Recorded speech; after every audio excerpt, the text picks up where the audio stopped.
మనకు ఛాలెంజ్లు వచ్చిరావు. గతంలో కూడా ఛాలెంజ్లు చేసిన సందర్భాలు ఉన్నాయి, మనం తప్పించుకోపోయినటువంటి సందర్భాలు కూడా ఉన్నాయి. ఒకసారి గుర్తు చేయమంటారా? ఇగో ఒకసారి వినండి మీరే. నేను ఈ వైట్ ఛాలెంజ్ లో మొదట నిపుణుల దగ్గరకు వచ్చి నేను అడిగిన అవసరమైన శాంపిల్స్ అన్ని నేను ఇస్తా. ఇచ్చిన తర్వాత నేను ఛాలెంజ్ విసురుతో ఇద్దరికి, ఆ ఇద్దరు కేటీఆర్ గారు, విశ్వేశ్వర రెడ్డి చేవెళ్ల ఎక్స్ఎంపీ గారు. ఆ తర్వాత వాళ్ళిద్దరు వచ్చి ఈ వైట్ ఛాలెంజ్ స్వీకరించి వాళ్ళు శాంపిల్స్ ఇవ్వాలి. ఈ రకంగా తెలంగాణ రాష్ట్రంలో ఆదర్శంగా యువతకు మనం ముందుండి ఈ డ్రగ్స్ మహమ్మారిలో పడకుండా తెలంగాణ సమాజాన్ని, దేశంలో యువతని కాపాడటం. ఏం డ్రగ్స్ ఏం టెస్ట్? డ్రగ్స్ టెస్ట్ కుల్లా అంటున్నా.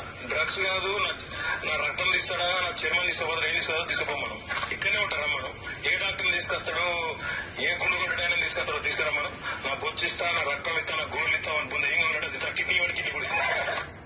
ప్రెస్ క్లబ్ కు రమ్మని చెప్పి ప్రెస్ క్లబ్ కొంచెం దూరం అవుతుంది, జూబ్లీస్ క్లబ్ కు రా, సినిమా వాళ్ళది ఒకటి ఉంది, గెస్ట్ హౌస్ ఆడికి రా అంటే వచ్చే పరిస్థితి ఉండదు ప్రభుత్వాన్ని.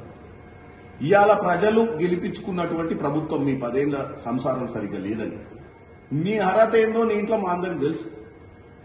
నిన్ను లెక్క పెట్టే పరిస్థితి లేదు నీ కుటుంబం సభ్యులు.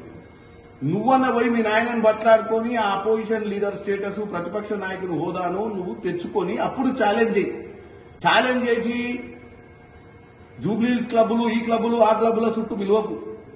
ఛాలెంజ్ చేసినాక నువ్వు ఆ ప్రతిపక్ష నాయకుడి హోదాలో, రేవంత్ రెడ్డి గారు ముఖ్యమంత్రి హోదాలో, మిగతా మంత్రులు ఏ శాఖ వారు ఆ శాఖ వారు నీకు ఈ తెలంగాణ ప్రజలకు అర్థమయ్యే విధంగా ఈ పాలన గురించి చెప్తారు. అంతే తప్ప ఈ పిచ్చి పిచ్చి మాటలు మాట్లాడుకుంటా తొడలు కొట్టుకుంటా రోడ్డు మీద తిరిగితే పిచ్చోడు అనుకుంటారు.